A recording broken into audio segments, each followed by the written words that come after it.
நந்திபுரம் அப்படிங்கிற நாட்டை நந்தன்கிற ராஜா அரசாண்டு வந்தார். ஒரு நாள் அந்த ராஜாவும் அவரோட மந்திரியும் அந்த நகர மாறு வேடத்துல சுத்தி பார்த்துட்டு வந்தாங்க.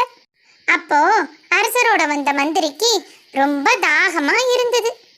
அவங்க வந்த வழியில ஒரு வேலி படல்ல சில வெள்ளரிக்காய்கள் காய்ச்சி தொங்குறத பார்த்த அரசர் உடனே தன்னோட அமைச்சர்கிட்ட, "தோ அங்க பாருங்க, வெள்ளரிக்காய்கள் இருக்கு, அதை பறிச்சு சாப்பிடுங்க, உங்களோட தாகம் இப்போதைக்கு தணிஞ்சிரும்" அப்படின்னு அறிவுரை சொல்றாரு.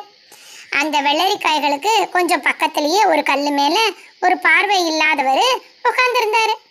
இவங்க பேசினதை கேட்ட அந்த பார்வை இல்லாதவர், "வேண்டாம் வேண்டாம், அந்த காய் வெள்ளரிக்காய் இல்ல, அது ஒரு கோமட்டிக்காய், அதை சாப்பிடாதீங்க, அதை சாப்பிட்டா வாந்தி தான் வரும்" அப்படின்னு எடுத்து சொல்றாரு.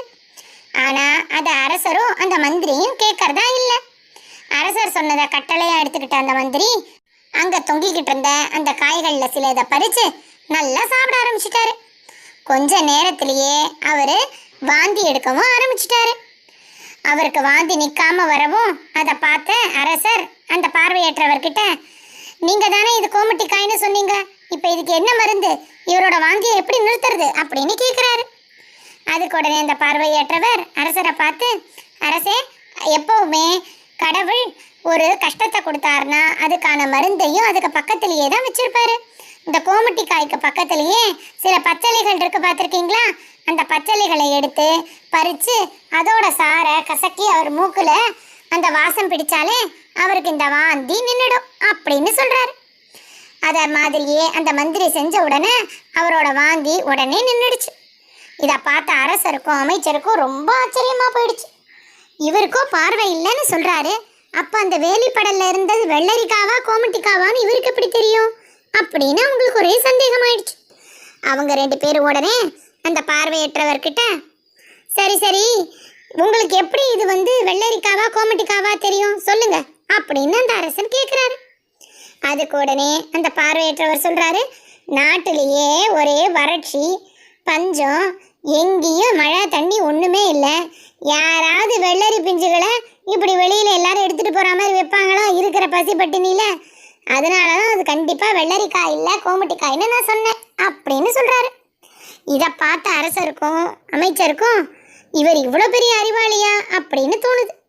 உடனே அரசர் தன்னோட அங்கிக்குள்ள கையை விட்டு அதுல இருந்து ஒரு முத்திரை காகிதத்தை எடுத்து அந்த பார்வையற்றவர்கிட்ட கொடுத்து, "இந்தாங்க, இந்த காகிதத்தை எடுத்துக்கிட்டு கோட்டையோட வடக்கு வாசலுக்கு போனீங்கன்னா அவங்க ஒரு பட்டை சாதம் கொடுப்பாங்க, நீங்க அதை சாப்பிட்டுக்கோங்க" அப்படின்னு கையில கொடுத்துட்டு தன்னோட மந்திரியோட அரண்மனைக்கு போயிடுறாரு. கொஞ்ச காலம் கழிச்சு ஒரு நாள் அந்த நந்திபுரம் அரசரோட அரண்மனைக்கு ஒரு வைர வியாபாரி வராரு. அவரு நிறைய வைர கற்களை கொண்டு வந்து அரசர்கிட்ட காமிச்சு அதை வியாபாரம் பண்ணணும்னு நினைக்கிறாரு. அரசரும் அங்க இருந்த சில வல்லுநர்களும் அந்த வைரக்கற்கள் எல்லாம் வாங்கி பார்க்குறாங்க. அவங்களால அதோட தரத்தை நிர்ணயிக்கவே முடியல. அவங்க இப்போ என்ன பண்ணலான்னு யோசிச்சுக்கிட்டு இருக்கிற போது அரசருக்கு அந்த பார்வையற்றவரோட ஞாபகம் வருது. அவர் உடனே தன்னோட வீரர்களை அனுப்பி அவரை அழிச்சுக்கிட்டு வாங்கன்னு சொல்றாரு. அரசரோட சேவகர்களும் அந்த பார்வையற்றவரை அரசவைக்கு அழிச்சுக்கிட்டு வராங்க. அவர் வந்த உடனே அரசர் அவரை பார்த்து வைரங்கள் அடங்கின ஒரு சின்ன பைய கொடுத்து, "ஐயா, இதுல வைர கற்கள் இருக்கு, இது எப்படிப்பட்ட கற்கள், இதெல்லாம் நல்ல கற்கள் தானான்னு நீங்க எனக்கு உணர்ந்து சொல்லுங்க" அப்படின்னு அவர் கையில கொடுக்குறாரு. எல்லாரும் அரசரை ஆச்சரியமா பார்க்கறாங்க. வந்திருக்கிறவராலையோ பார்க்க முடியாது. அவர் எப்படி கையில வாங்கின கற்கள்லாம் வைரமா இல்லையா சாதாரண கண்ணாடிகளா எப்படி கண்டுபிடிப்பாரு அப்படின்னு அவங்களுக்குலாம் ஆச்சரியம். ஏன்னா வல்லுநர்களாலேயே கண்டுபிடிக்க முடியலையே அப்படின்னு நினைச்சுக்கிறாங்க. ஆனா அந்த வந்திருந்த பார்வை இல்லாதவர் ரொம்ப ரொம்ப அறிவாளி. அவர் உடனே என்ன பண்ணினாரு, அந்த எல்லா கற்களையும் எடுத்து ஒரு தாம்பாளத்துல பரப்பி அந்த தட்டை எடுத்துக்கிட்டு போய் வெளியில வெயில்ல கொஞ்ச நேரம் வச்சாரு.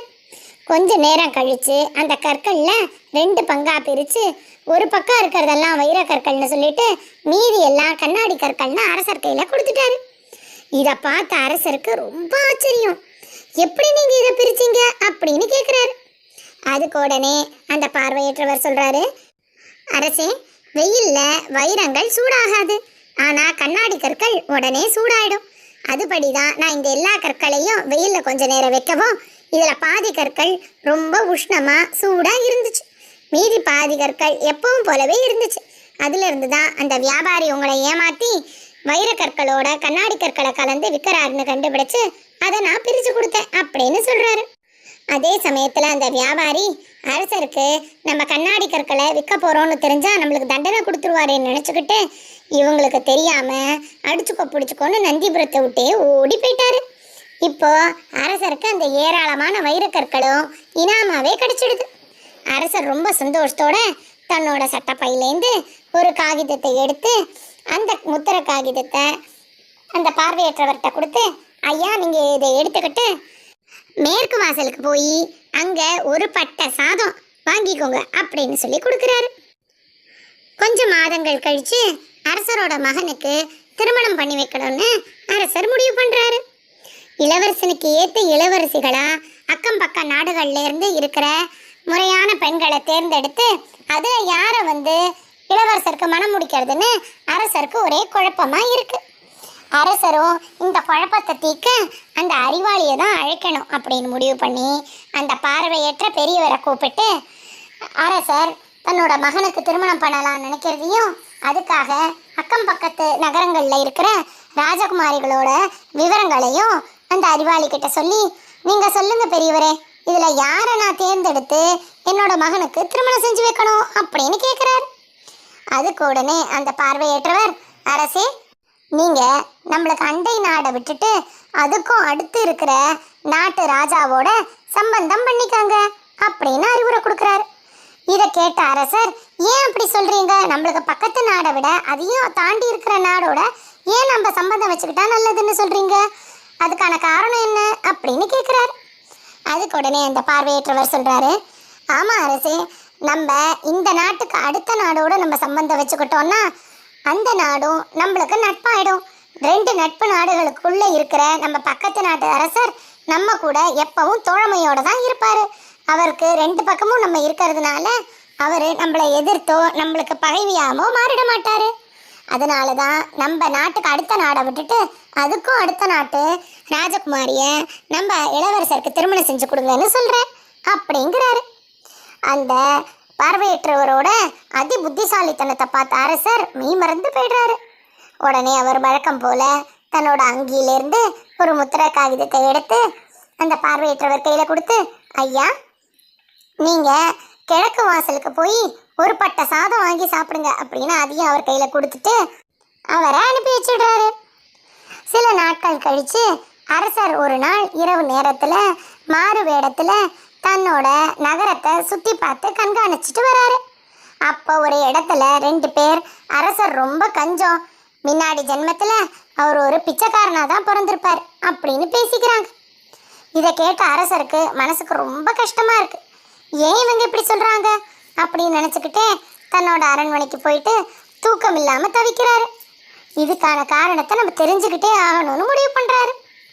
அடுத்த நாள் அந்த பெரியவரை கூப்பிட்டு அவரோட புத்திசாலித்தனத்தினால தான் நமக்கு விடை கிடைக்கும் அப்படின்னு தெரிஞ்சுக்கிட்டு அந்த பெரியவர்கிட்ட, ஐயா என்ன மக்கள் எல்லாம் நான் பிச்சைக்காரனா தான் போன ஜென்மத்தில் இருந்திருப்பேன்னு சொல்றாங்களே, ஏன் அப்படி சொல்றாங்க அப்படின்னு கேட்குறாரு. அதை கேட்ட அந்த பெரியவரும், ஆமா ஆமா அவங்க சொல்றது சரிதான் அப்படின்னு ஆமோதிக்கிறாரு. இதை கேட்ட அரசருக்கு ரொம்ப திடுக்கிடலா இருக்கு. ஏன் நீங்க அப்படி சொல்றீங்க அப்படின்னு கேட்குறாரு. அதுக்கு உடனே அந்த பெரியவரும், அரசே நம்ம முதல் தடவை சந்திச்ச போது உங்களோட அமைச்சருக்கு உடல் நலம் இல்லாமல் இருந்தது. நான் அந்த கோமட்டிக்காயை சாப்பிட்டதுக்கான மருந்தை உங்களுக்கு எடுத்து சொன்ன உடனே உங்களோட அமைச்சர் குணமாயிட்டாரு. இதுவே ஒரு தாராளமான அரசராக இருந்தா அப்பவே எனக்கு ஒரு 100 பொற்காசுகளோ இல்லை கையில் இருந்த ஒரு மோதிரத்தையோ கொடுத்து என்னோட உதவியை பாராட்டியிருப்பாங்க. ஆனால் நீங்கள் எனக்கு கொடுத்தது ஒரு பட்டை சாதத்துக்கான ஒரு முத்திரை காகிதம். அடுத்த தடவை நம்ம சந்தித்த போது உங்களுக்கு பல லட்சக்கணக்கான வைரக்கற்களை எந்த செலவும் இல்லாமல் கிடைக்கிறதுக்கு நான் வழி பண்ணினேன். இதே மீதி ராஜாக்களாக இருந்தால் எனக்கு உடனே ஒரு முத்து மாலையை பெருசாக கொடுத்துருப்பாங்க. ஆனால் நீங்கள் மறுபடியும் ஒரு பட்டை சாதத்துக்கான ஒரு முத்திரத்தாளை தான் கொடுத்தீங்க. இப்போ 3வது முறையாக உங்களுக்கு ஒரு பெரிய ராஜ்யமே கிடைக்கிறதுக்கு நான் வழிவகை பண்ணினேன். வேற அரசர்களா இருந்தா எனக்கு சில கிராமங்களையே கூட பரிசா கொடுத்துருப்பாங்க. ஆனா நீங்க எனக்கு கொடுத்ததோ கிழக்கு வாசல்ல ஒரு பட்ட சாதத்தை வாங்கிக்கிறதுக்கான ஒரு முத்திர காகிதம். இதுல இருந்து உங்களுக்கு என்ன தெரியுது? உங்களோட மனசுல ஒரு பட்ட சாதம் தான் ரொம்ப உயர்ந்தது அப்படின்னு நீங்க கருத்து வச்சிருக்கீங்க. அப்போ உங்களோட தேவைகள் எல்லாம் அந்த ஒரு பட்ட சாதத்திலேயே இருக்கிறதுனால தான் உங்களை போன ஜென்மத்துல பிச்சைக்காரனா தான் இருந்திருப்பீங்கன்னு மக்கள் பேசிக்கிறாங்க அப்படின்னு அரசர் பண்ண தப்ப சுட்டி காட்டுறாரு. அதை கேட்ட அரசருக்கு ரொம்ப வெக்கமாகவும் அவமானமாகவும் இருந்தது. அவர் உடனே அந்த பெரியவர்கிட்ட ஐயா என்னை மன்னிச்சிடுங்க அப்படின்னு சொல்லிட்டு அந்த பெரியவருக்கு தேவையான வசதிகளை செஞ்சு கொடுத்து நிறைய பரிசுகளையும் கொடுத்து சந்தோஷமா வழி அனுப்பி வைக்கிறாரு. அதுலேருந்து அந்த அரசரும் தன்னோட கஞ்ச புத்தியெல்லாம் விட்டுட்டு நல்ல தாராள மனசோட அங்கே இருந்த தேவையான மக்களுக்கு நிறைய உதவிகள் செஞ்சு சந்தோஷமா இருக்காரு.